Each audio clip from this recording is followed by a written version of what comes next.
Hello, and welcome to the Society of Professional Journalists video about news reporting basics.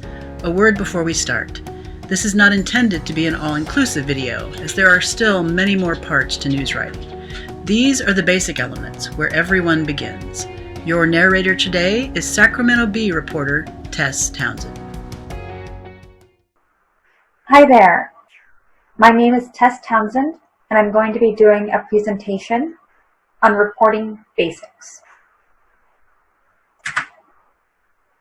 In the profession of journalism, news reporters, editors, and producers must determine what stories to cover each day. One of the ways they do this is by determining how newsworthy a story is based on news values: consequence, immediacy, proximity, conflict, prominence, novelty, and emotions. Consequence. Why does this story matter to people? Why should anyone care about the story? Timeliness. Is this something that happened recently? Proximity. Is this something that happened nearby? Conflict. Is there a battle going on? Are there opposing opinions? Is there a competition? Prominence. What are well-known people or organizations doing? Novelty. Is the story odd, surprising, or unexpected? Emotions. Does the story evoke feelings? Does the audience react with happiness, sadness, anger?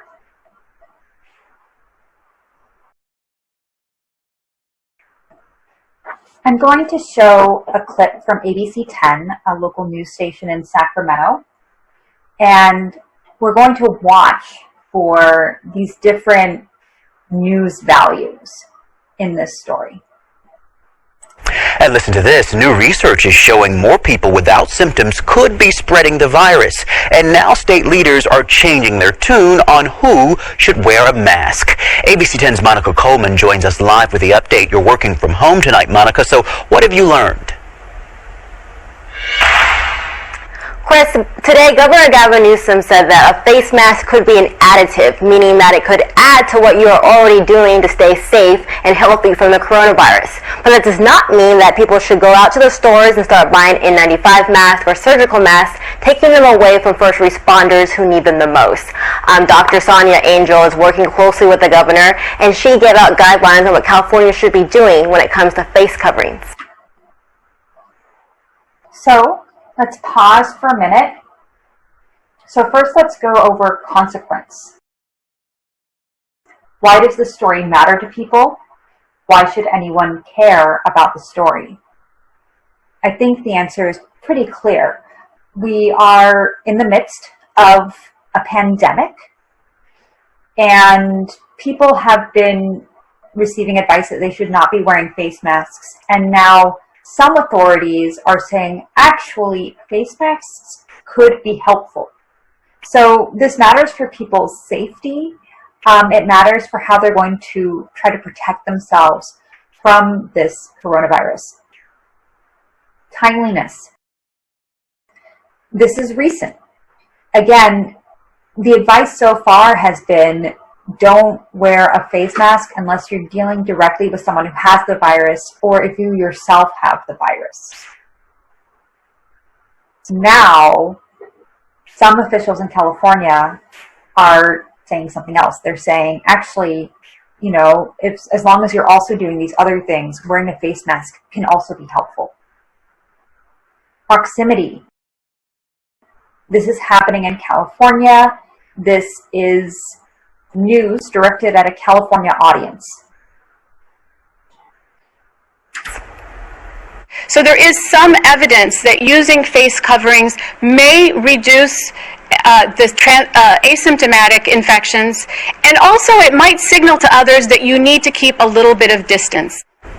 So, Monica, I have to ask, if covering your face can help slow the spread of the virus, why have state and national leaders, for that matter, been kind of tiptoeing around the issue?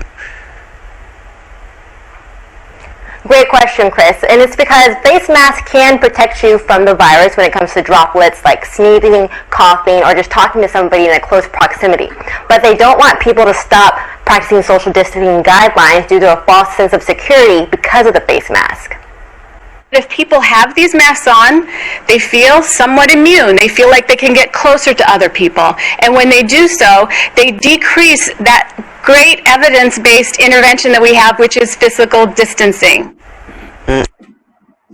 So let's pause again, and let's go over some more of these news values. Let's go to prominence.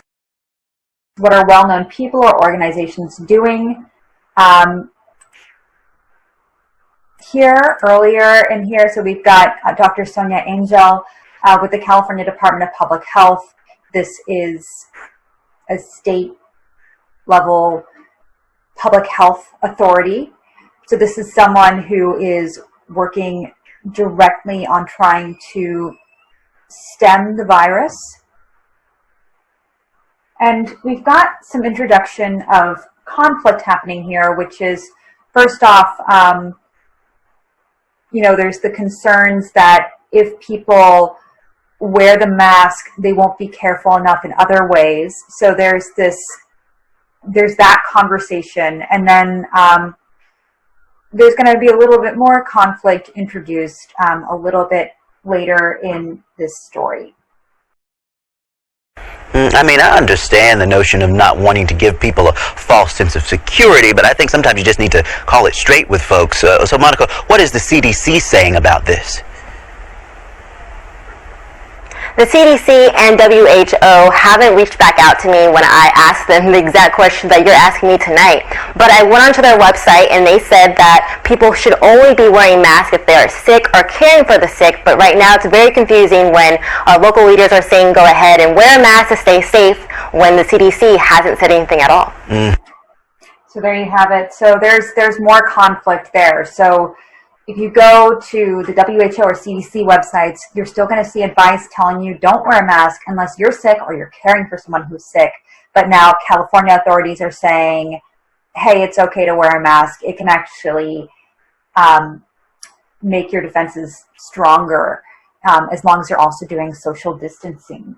But then there's also the conflict of you don't want people running out and getting all these masks and making it hard for healthcare workers to get them. So 2 more points here. So novelty, is the story odd, surprising, or unexpected? I would say this is a bit unexpected. We've been getting one set of advice for a while, and now state authorities are giving a different set of advice. And then emotions.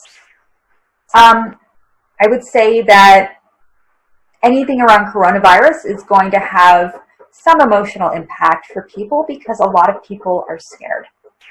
Our Monica Coleman live for us tonight. I think the best thing to do is for folks to do what they feel is best for themselves and their families. Once a story is deemed newsworthy, a reporter must find out more so they can write in a way that educates and appeals to the audience, or so that they can film in a way that does so. The next steps in the reporting process involve researching, interviewing, and writing or filming. So here, this is a story where the reporter found that state officials were giving different advice.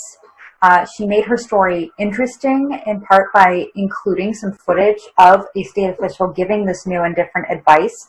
In addition to speaking with state officials and experts, she also reached out to national and international organizations that are involved in this. She did not hear back from them.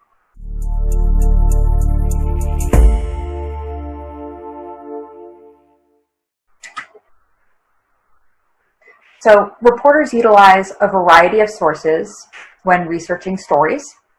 Newsmakers, police, investigators, politicians, performers, athletes, so people who either work in an area that has a lot of impact on society or they're famous.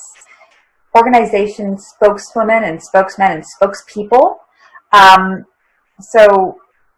That's if they're writing about the organization, oftentimes they'll have someone who works in communications there, whose job it is to work with the media. Experts, these could be authors, professors, researchers, and records, legal filings, published minutes of meetings, bills, correspondence. It could be an official government website. And so in the case of this ABC 10 story, the reporter connected with newsmakers. So in this case, state officials, politicians.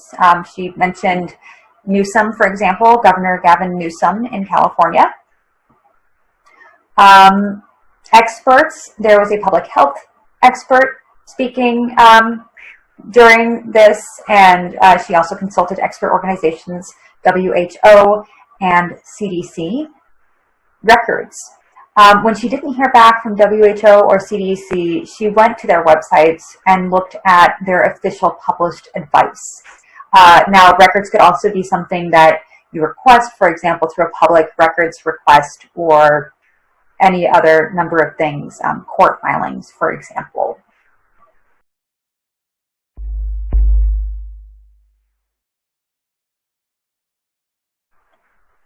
After determining the best sources for a story, a reporter will need to interview some of the sources.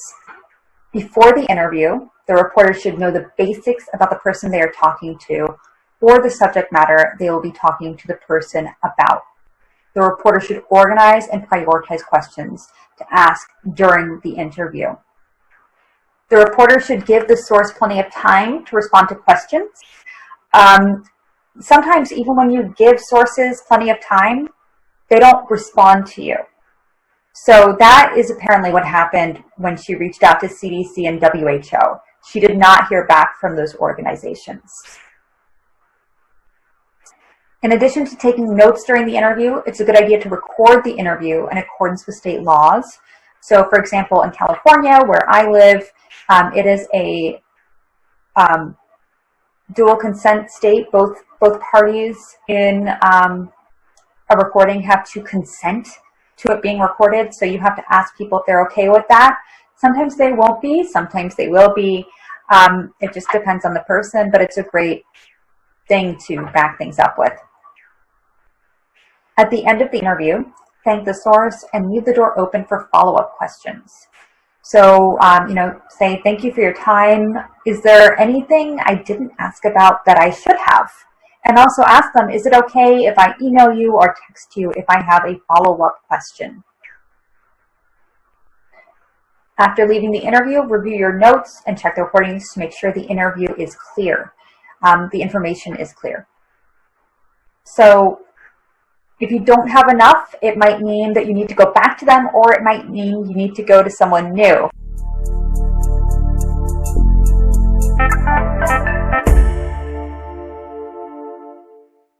Especially right now, while people are looking to know more about coronavirus and the pandemic and how they can stay safe and healthy, or what to do if they get sick, reporters are extremely crucial. They're always important, but especially right now, news organizations are where people are getting a lot of their best information.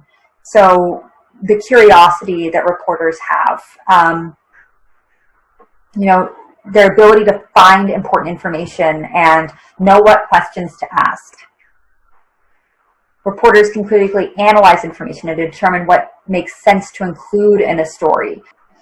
Anyway, imagine how much less you would know about coronavirus if there were no news media, if there were no reporters. Reporters, news media, newspapers, news stations, they amplify information that's being readily given, but they also dig for information that's not being readily given. They share things that authorities might not otherwise tell you, and they also point out discrepancies that are really important to notice. All right, thank you very much. Have a great morning, afternoon, evening, whatever time it is, and enjoy learning from home.